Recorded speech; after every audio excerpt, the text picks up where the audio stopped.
আমাকে আশীর্বাদ দাও, ঠাকুর আমাকে আশীর্বাদ দাও, ঠাকুর আমাকে আশীর্বাদ দাও, ঠাকুর আমাকে আশীর্বাদ দাও, ঠাকুর আমাকে আশীর্বাদ দাও, ঠাকুর ঠাকুর আমাকে আশীর্বাদ দাও, ঠাকুর আমাকে আশীর্বাদ দাও, ঠাকুর আমাকে আশীর্বাদ দাও, ঠাকুর আমাকে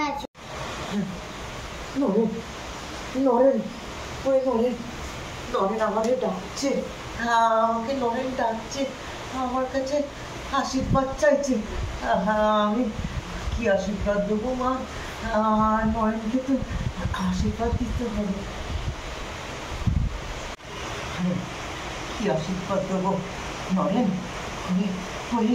ওরে পারলে তুই একটা বট গাছ হোস, কত পথিক এসে ছায়া পাবে, শান্তি পাবে, যাওয়ার সময় হয়তো একটা ডাল ভেঙে নিয়ে যাবে, কত পাখি বাসা বাঁধবে, মলমূত্র ত্যাগ করে তোকে নোংরা করবে, তাতে কিছু যায় আসে না।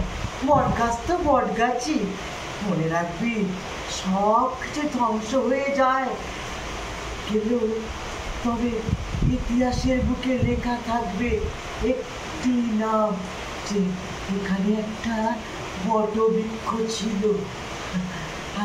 আমি তোকে তাই আশীর্বাদ করলাম রে, তাই করলাম।